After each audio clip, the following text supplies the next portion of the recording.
വൈകുന്നേരം ട്രെയിൻ തട്ടി കാഞ്ഞങ്ങാട് 3 സ്ത്രീകൾ മരിച്ചു. Coimbatore Hisar super fast express ഇടിച്ചാണ് അപകടം ഉണ്ടായത്. ഒരു ബന്ധുവിൻ്റെ കല്യാണത്തിൽ പങ്കെടുക്കാൻ എത്തിയ ആളുകളാണ് അപകടത്തിൽ പെട്ടുപോയത്. ഇപ്പോൾ ഈ അപകടം നടന്ന സ്ഥലത്ത് നിന്ന് അരുൺ പാറയ്ക്കൽ നമുക്കൊപ്പം ചേരുകയാണ്. അരുൺ, കൂടുതൽ വിശദാംശങ്ങൾ എന്താണ്? ഈ ഓണത്തിൻ്റെ ഒരുക്കങ്ങൾക്കിടയിൽ ഇങ്ങനൊരു സങ്കടപ്പെടുത്തുന്ന വാർത്ത വന്നു.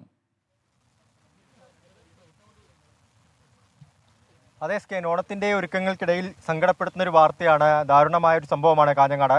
3 പേരാണ് ഈ അപകടത്തിൽ മരിച്ചത്. 3 പേരും സ്ത്രീകളാണ് എന്നാണ് നമുക്ക് ഏറ്റവും ഒടുവിൽ മനസ്സിലാവുന്ന വിവരം. കോട്ടയം ചിങ്ങവനം സ്വദേശികളാണ്. ചിന്നമ്മ ഏഞ്ചൽ, ആലിസ് തോമസ് എന്നിവരാണ് ഈ മരണപ്പെട്ടത്. കാഞ്ഞങ്ങാട് ജില്ലാ ആശുപത്രിയിലേക്ക് അവരെ മാറ്റിയിട്ടുണ്ട്. ഇപ്പോൾ ഞാൻ നിൽക്കുന്ന ഈ സ്ഥലത്താണ് ഈ അപകടമുണ്ടായത്. കോയമ്പത്തൂരിൽ നിന്ന് ഹിസാറിലേക്ക് പോകുന്ന അതിവേഗ ട്രെയിനായിരുന്നു. ട്രെയിനിന് കാസർഗോഡ് ജില്ലയിൽ എവിടെയും സ്റ്റോപ്പില്ല.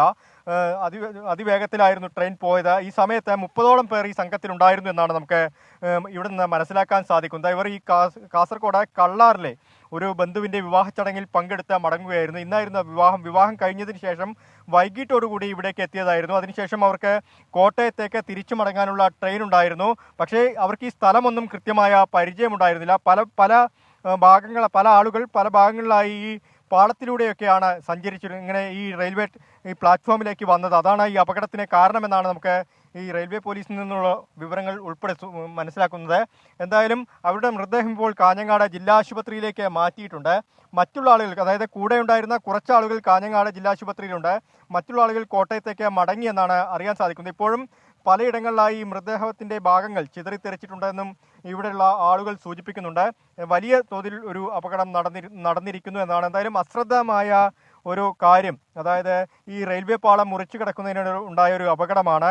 ഇവിടെ പ്രധാനപ്പെട്ട ഒരു കാര്യം, ഈ കാഞ്ഞങ്ങാട് ഈ ഒരു പ്രദേശത്ത്, അതായത് റെയിൽവേ ട്രാക്കിൻ്റെ മറുഭാഗത്ത്, പ്ലാറ്റ്ഫോമിൻ്റെ മറുഭാഗത്ത് ഈ മേൽപ്പാലമുണ്ട്. ഈ ഒരു ഭാഗത്ത് മേൽപ്പാലമില്ല. അതുകൊണ്ട് തന്നെ അപകടകരമായ രീതിയിൽ ഈ തീവണ്ടിയൊക്കെ ട്രെയിനൊക്കെ വരുന്ന സമയത്ത്, അതിവേഗത്തിൽ വരുന്ന സമയത്തൊക്കെ അത് ശ്രദ്ധിക്കാതെ ഈ മുന്നറിയിപ്പുകളൊക്കെ നൽകുന്നുണ്ടെങ്കിലും ആളുകൾ ബസ് ഇറങ്ങിയതിന് ശേഷം ഈ കാഞ്ഞങ്ങാട് മറുഭാഗത്തേക്ക് എത്തുന്ന ഈ ഒരു പ്ലാറ്റ്ഫോമിലൂടെയാണ്. അത് ഈ അപകടത്തിന് വലിയ തോതിൽ ഇടയാക്കുന്നുണ്ട്. ഈ റെയിൽവേ പോലീസ് RPF ഒക്കെ നിരന്തരമായ മുന്നറിയിപ്പുകൾ ഇവർക്ക് നൽകുന്നുണ്ട്. എന്നാലും ഈ ട്രെയിൻ വരുന്ന സമയത്ത്, ഈ രാത്രി സമയത്തൊക്കെ വെളിച്ചവും കുറവാണ്. അതുകൊണ്ട് വലിയ തോതിലുള്ളൊരു അപകടത്തിന് ഇത് ഇടയാക്കുന്നു എന്നുള്ളതാണ് സ്കേൻ. Okay, thank you. അരുൺ പാറയ്ക്കലാണ് വിവരങ്ങൾ നൽകിയത്. കാഞ്ഞങ്ങാട്ട് ട്രെയിൻ തട്ടി ഇന്ന് വൈകുന്നേരം 3 സ്ത്രീകൾ മരിച്ചു. ഒരു കല്യാണത്തിൽ പങ്കെടുക്കാൻ പോയ ആളുകളാണ് ഈ അപകടത്തിൽപ്പെട്ടത് എന്നാണ് അരുൺ പാറയ്ക്കൽ ഈ അപകട സ്ഥലത്ത് നിന്ന് പറയുന്ന റിപ്പോർട്ട്.